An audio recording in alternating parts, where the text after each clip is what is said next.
Fidèles auditeurs de Congo Vision, bonjour. Ravi de vous retrouver ce lundi 15 août 2011.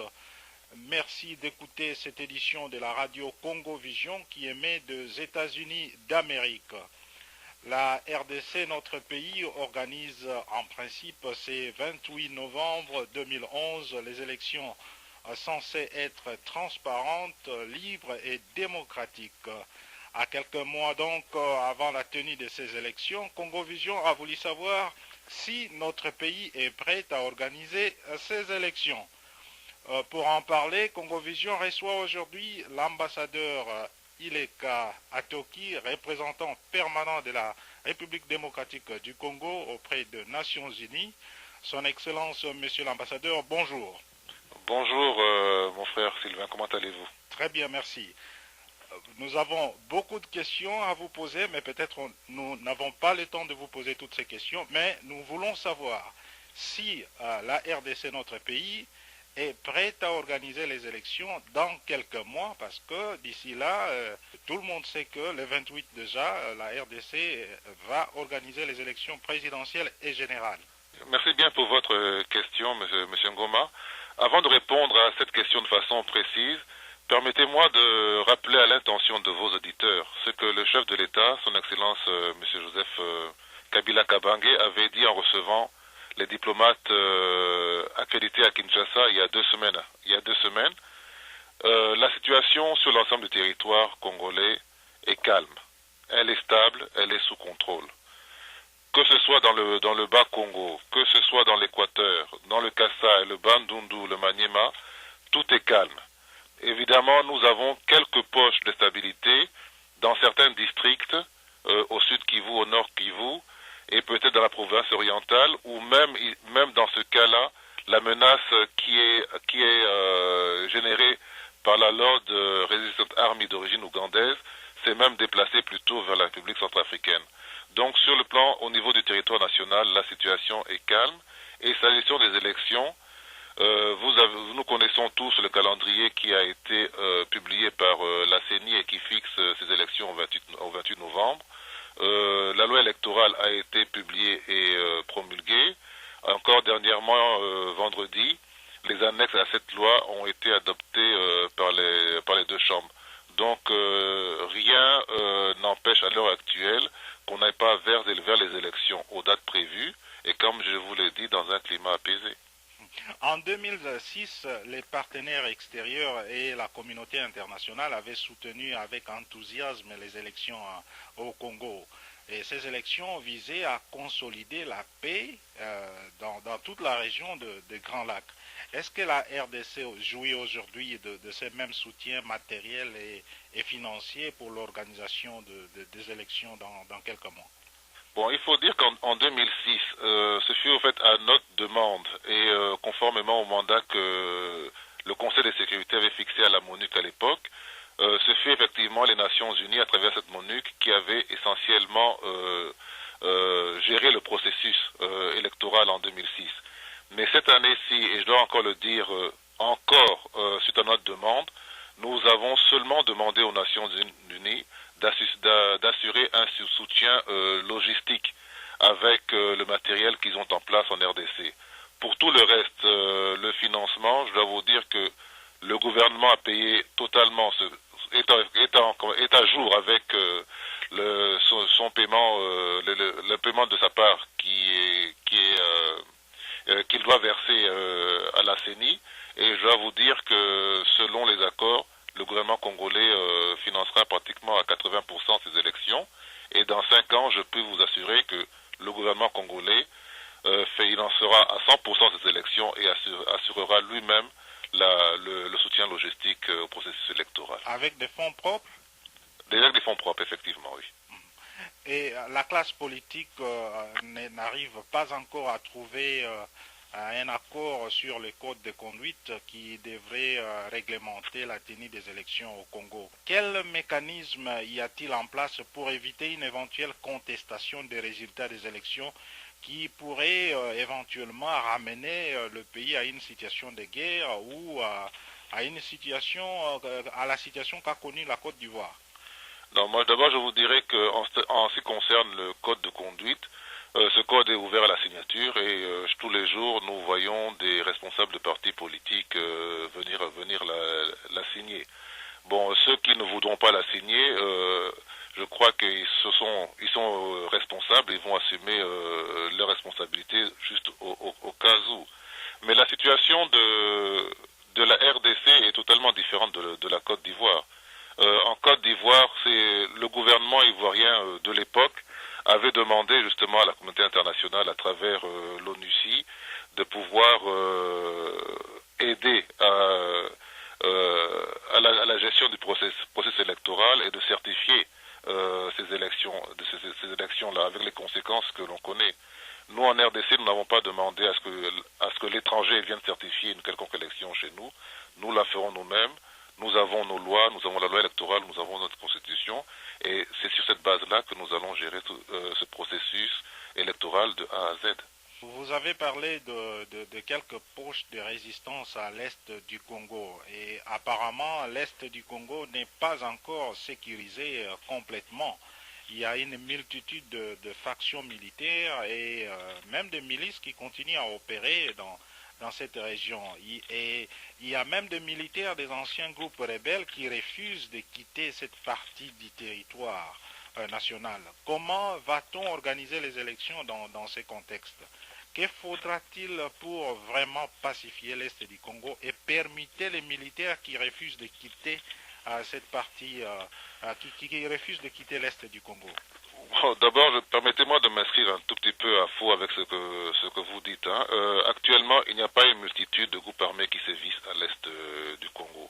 Et il y a ce que j'appellerais, nous pouvons appeler maintenant surtout des brigands qui sont justement poursuivis par les forces de police et un peu de l'armée qui sont déployés sur place.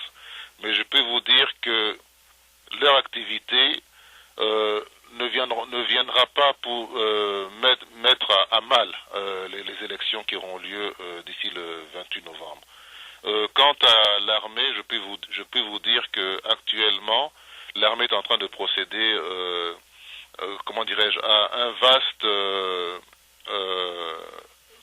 redéploiement en son sein, et cela concernera tous les éléments qui se disent membres des FARDC. Ceux qui ne voudront pas se plier à ce redéploiement subiront la rigueur de la loi. Et cela s'applique aussi au CNDP?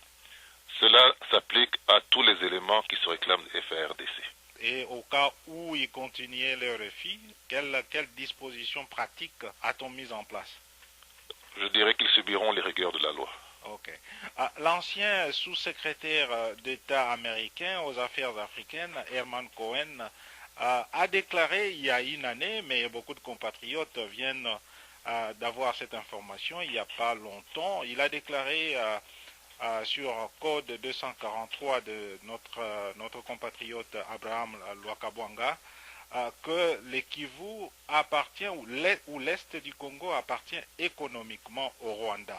D'après ses dires, c'est cela la position du département d'État américain. Il n'a pas précisé si c'est la position officielle du gouvernement américain. Et je sais que M. Herman Cohen ne représente plus le gouvernement américain, mais ce qu'il dit, ces déclarations ont quand même un impact sur les Congolais qui l'ont suivi et surtout qu'il connaît les rouages de la politique américaine. Vous, en tant qu'ambassadeur du Congo, comment vous trouvez ces déclarations? Bon, d'abord, je dois vous dire que je n'ai pas particulièrement suivi les déclarations de M. Herman Cohen, mais je vous dirai ceci de façon assez claire. Vous vous souviendrez qu'au début de la guerre d'agression, beaucoup dans la communauté internationale avaient misé sur un démembrement du Congo. Cela ne s'est pas opéré selon leurs souhaits. Le Congo est resté un, le Congo est resté uni, parce que tous les Congolais, dans leur diversité, dans les différentes ethnies qui la composent, les 400 ou 500 ethnies, se reconnaissent comme faisant partie d'un seul et même pays. Et ce sentiment, lorsque vous allez aujourd'hui, que ce soit à Kinshasa, à Lubumbashi, à Mbandaka, à Goma, vous retrouvez ce sentiment.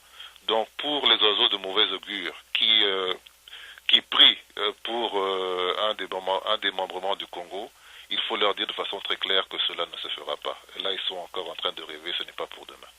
Et nous devons préciser que M. Herman Cohen, c'est un homme d'affaires, il est devenu un homme d'affaires, donc il faut un peu interpréter ces déclarations dans ce sens-là. Au niveau de l'ONU, comment voit-on la tenue des élections au Congo cette année? Non, les Nations Unies, vous verrez, lorsque le Conseil s'est réuni au mois de juin pour renouveler le mandat de la MONUSCO, le Conseil de sécurité a suivi le gouvernement de la République démocratique du Congo dans sa demande d'un soutien logistique. Nous, ce que nous voulons, c'est que de moins en moins, lorsque nous allons commencer à organiser nos joutes électorales, que nous faisons de moins en moins appel à l'extérieur, que nous puissions arriver comme tout pays qui se respecte, d'organiser nous-mêmes nos élections. Et c'est à cela que nous allons bientôt arriver. Nous avons une première expérience en 2006, nous avons une deuxième, c'est celle qui est en cours, et je suis sûr que nous sommes sur la bonne voie. Et quelle est la position officielle des États-Unis en rapport à ce qui se passe à l'est du Congo et à l'organisation des élections? Je ne suis pas ambassadeur des États-Unis, mais je dirais seulement que nous demandons à tous les pays amis de respecter la souveraineté et l'indépendance politique de l'Afrique démocratique du Congo. Et pour l'instant, je pense qu'au niveau de la communauté internationale, nous retrouvons ce respect-là. Donc nous pouvons espérer que les États-Unis soutiennent l'organisation des élections au Congo parce qu'ils ont déjà financé à quelques millions de dollars ces élections d'après les déclarations de l'ambassadeur des États-Unis à Kinshasa. Notre dernière question, nous allons vous laisser partir. La RDC ne saura pas organiser des élections libres et démocratiques sans garantir la paix et la libre circulation des candidats présidentiels dans tous les coins du pays et l'accès aux médias. A-t-on pris des dispositions dans ce sens? Écoutez, moi je vous demanderai ici d'être un peu comme Saint Thomas. Je crois que vous entendez, vous voyez. Et lorsque vous voyez l'actualité récente, vous verrez que des partis politiques qui d'ailleurs ne sont même pas représentés au niveau de l'Assemblée nationale, tiennent de très grands meetings partout dans le pays. Pas très longtemps à Kinshasa, au Stade des Martyrs, vous avez eu un très grand meeting, au Katanga aussi. Hier encore, il y a eu un très grand meeting au Bas-Congo. Et tout cela s'est passé dans le calme. Il n'y a pas eu de bagarre, il n'y a pas eu de mort d'homme. Et que voulez-vous de plus, si ce n'est là que la preuve irréfutable que la liberté de tout un chacun est respectée.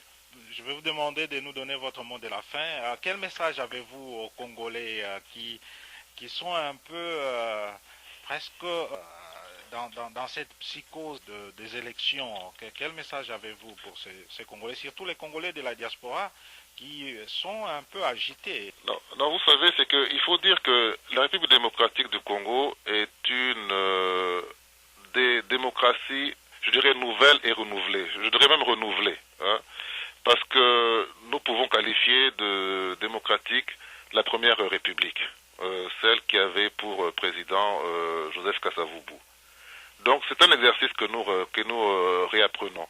Et dès lors que nous avons embrassé la voie de la démocratie, il faut